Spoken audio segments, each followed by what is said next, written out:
it's going to be somewhat interesting. I'm just going to teach you 3 basic sounds first. All right, so we'll start with the kick drum, which, actually no, we'll start with the hi-hat because it's easier. Let me take like a TS sound. Yeah, that one's like, pretty much anything we do is,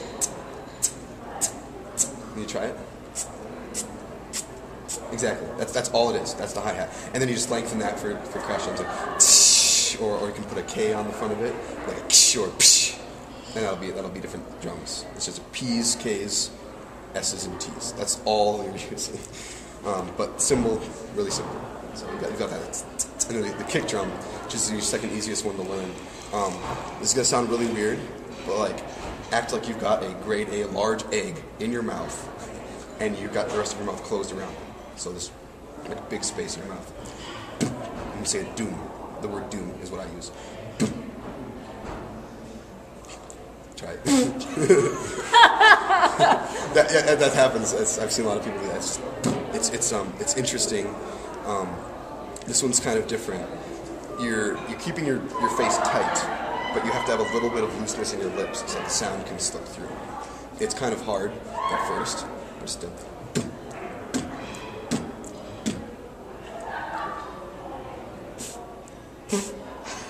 Try actually saying the word. Let your vocal cords do some of it for now. Even it's doom, doom, doom, doom, and then just tighten your face while you're saying that. Doom. Takes a little bit of practice.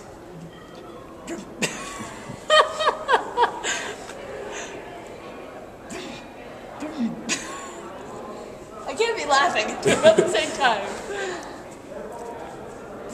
Boom. How are you doing your lip? But yeah, that's that one. And then the snare, well, I'll teach you that as well. I'll try anyways. Just because there's different ways to do it. I was taught, this is going to sound confusing, say a P followed by an F followed by an SH. Yeah, it's complicated. So there's an easier one that I was taught a couple of years ago.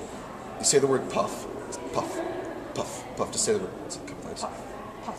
Now take the U out. So it's a pff, pff, pff. And then you just put a lot of emphasis on the P.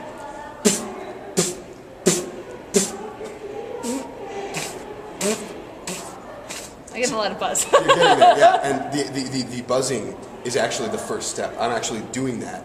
It's just I've done it so much I have a little bit more control over it. So it's actually, I'm using the buzz to make the you can kind of hear it in there.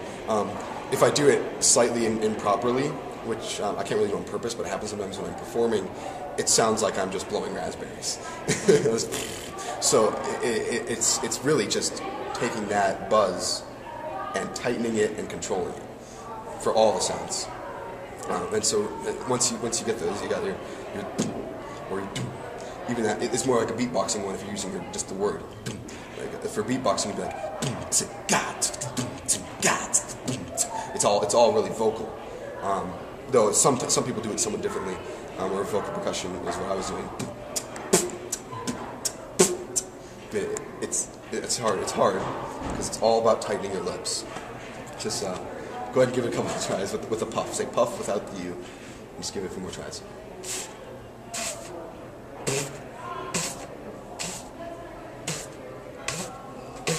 Okay. Do this. Do a P. Do a few times. Without the F's, though, just a P. Just really hit it. Just. Yeah, that's right. And then do a few F's. Just do.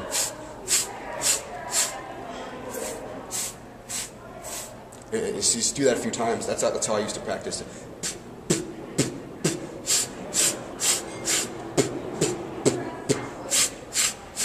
And once you get those relatively good, consistent, then you start trying to put them together. Okay. So go ahead and just give it a shot.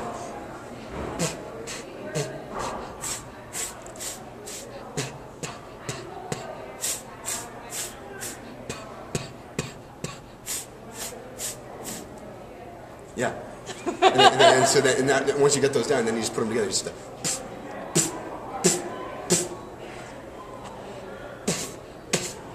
That's spitting everywhere. Yeah, it's taken me years to learn how to control my spit. Don't worry about that. I used to, for my microphone, I had one of those wind covers and renamed it a spit cover because it was soaked after concerts. Like it's pretty bad. So, but yeah, that was a lot closer than you were the first time. It's really anyone can do it. You start with those sounds, cavernous space in your mouth for the bass drum, and then the hi hat, which is really easy, and then the snare, which is puff without the U. And just as you practice that, you'll strengthen your face just by doing that, and it'll make it a lot better.